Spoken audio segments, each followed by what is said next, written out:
अस्सलामुअलैकुम। आज का हमारा टॉपिक ऑफ स्टडी है centriole. So first of all definition से स्टार्ट करते हैं।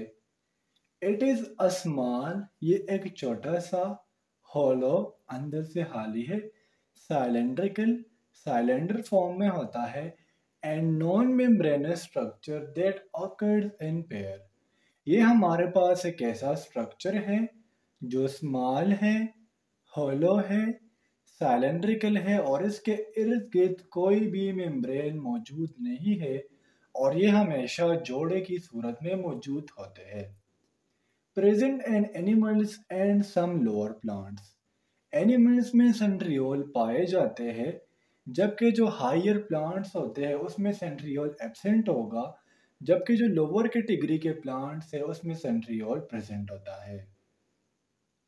अगर हम सेंट्रियोल की कंपोजिशन की बात करें, so centriole is composed of 9 microtubule.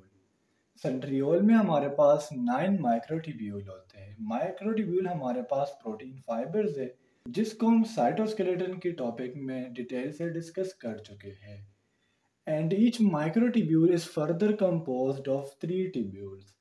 देखिए स्टूडेंट, सेंट्रियोल हमारे पास 9 माइक्रोट्यूब्यूल्स पर मुश्तमिल होता है, जबकि अगर हम एक माइक्रोट्यूब्यूल को उठाएंगे तो उसमें हमारे पास मजीद 3 ट्यूब्यूल्स होते हैं, यानी एक microtubule in the form of triplen present होता है। अगर टोटल 9 माइक्रोट्यूब्यूल हो गए और एक माइक्रोट्यूब्यूल में हमारे पास 3 ट्यूब्यूल्स हो गए, तो ये हमारे पास टोटल 27 ट्यूब्यूल्स हो सकते हैं। यानी हम ये भी कह सकते हैं कि सेंट्रियोल में हमारे पास 27 ट्यूब्यूल्स होते हैं। अब स्टूडेंट्स, सेंट्रोस्फेयर क्या है, सेंट्रोसोम क्या है, अब हम ये जानने की कोशिश करते हैं। Centrosphere region of cytoplasm where centriole are present. देखिए स्टूडेंट्स, सेल का जो साइटोप्लाज्म होता है, जो लिक्विड पार्ट होता है, वो जगह साइटोप्लाज्म में जहाँ पर सेंट्रियोल प्रेजेंट होगा उसे हम नाम देंगे सेंट्रोस्फेयर का। अब बाज़ औक़ात ये कॉन्सेप्ट भी आ जाता है कि सेंट्रोसोम और सेंट्रोस्फेयर में क्या फ़र्क है। ये जो सेंट्रोस्फेयर है, जहाँ पर सेंट्रियोल प्रेजेंट है साइटोप्लाज्म में, जब ये सेंट्रोस्फेयर और ये सेंट्रियोल दोनों आपस में इकट्ठे होंगे तो इसे हम नाम देंगे सेंट्रोसोम का। अब हम फंक्शन की तरफ आते हैं कि सेंट्रियोल का फंक्शन क्या है। So they duplicate before cell division and move to opposite pole of cells. Student, cell division या तो मियोसिस होगा या माइटोसिस होगा। होता क्या है कि ये सेल में सिंगली प्रेजेंट होते हैं।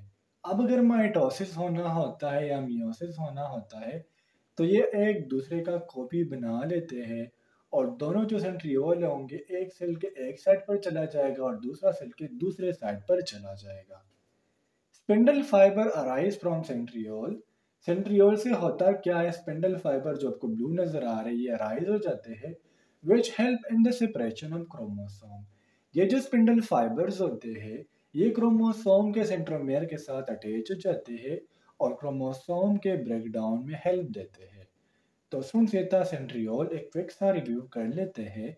मैंने आपको बताया कि सेंट्रियोल हमारे पास एक नॉन मेम्ब्रेनस स्ट्रक्चर है जो पेयर की शक्ल में प्रेजेंट होता है। एनिमल सेल में प्रेजेंट होगा, जबकि प्लांट सेल में ये एब्सेंट होता है, जबकि सम लोअर प्लांट्स ऐसे हैं जिसमें सेंट्रियोल प्रेजेंट होगा। कंपोजिशन की हमने बात की तो मैंने कहा कि इसमें हमारे पास 9 माइक्रोट्यूब्यूल्स है, जबकि एक माइक्रोट्यूब्यूल को हम देखेंगे तो उसमें हमारे पास फर्दर 3 ट्यूब्यूल्स होते हैं।